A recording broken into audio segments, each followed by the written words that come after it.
नमस्ते बच्चों। चलिए आज हम लोग भाषा पर बातें कर लेते हैं कि भाषा किसे कहते हैं। एक चित्र सा आपके सामने आया, उस चित्र को ध्यान से देखिए। क्या देख रहे हैं आप? नेताजी कुछ बोल रहे हैं ना? ठीक है, चलिए एक चित्र देखिए। इसमें आप क्या देख रहे हैं? एक लड़का लिख रहा है। नेताजी बोल रहे हैं और लड़का लिख रहा है। दोनों चित्रों को ध्यान से देख करके अपने मनोमस्तिष्क में कुछ विचार कीजिए। विचार कर रहे हैं ना? अब उन विचार को प्रकट करना है। कैसे प्रकट करना है? यानी जो विचार, जो भाव आपके मन में आया उसे प्रकट करना है।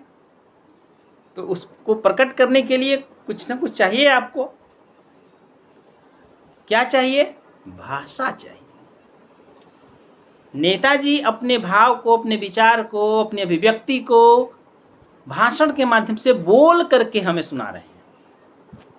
एक बच्चा बोल नहीं रहा है, लिख करके हमें बता रहा है, अपनी अभिव्यक्ति को हमें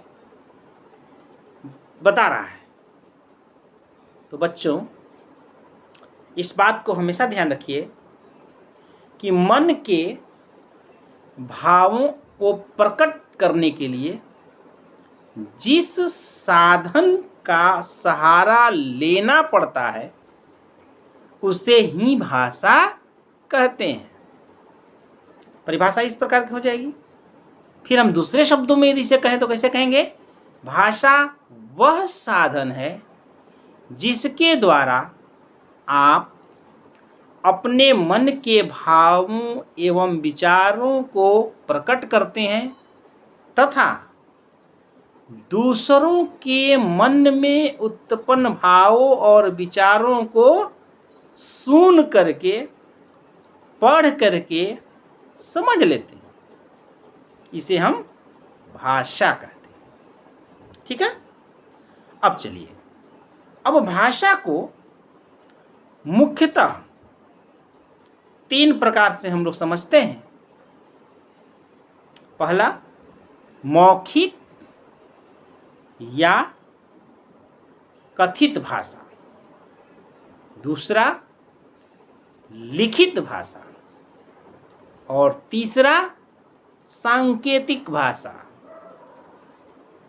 ध्यान से समझिएगा।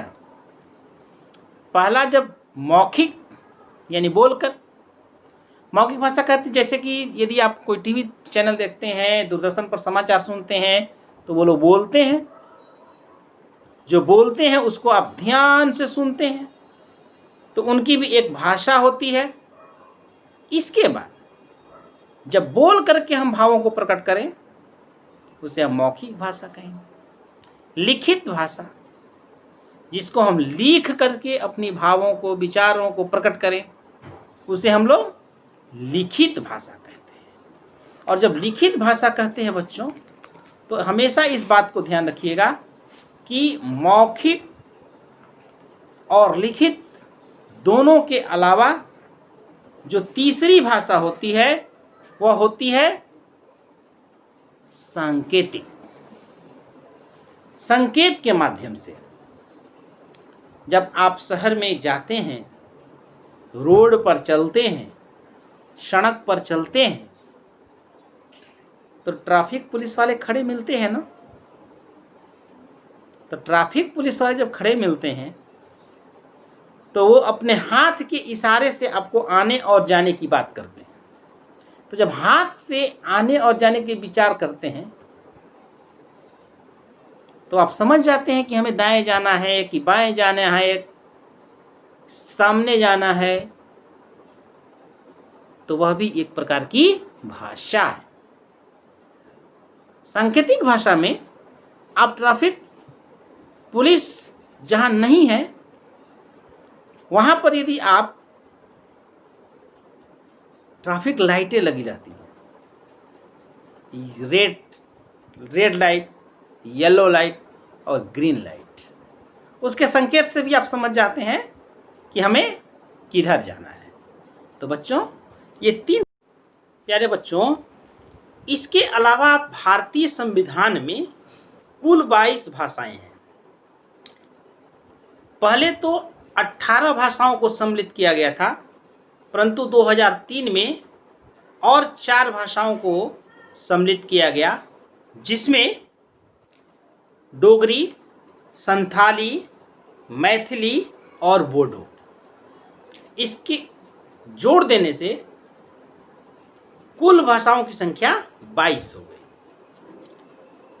तो बच्चों, इसके अलावा 2 भाषाएं और होती है, एक राष्ट्रभाषा और एक मातृभाषा।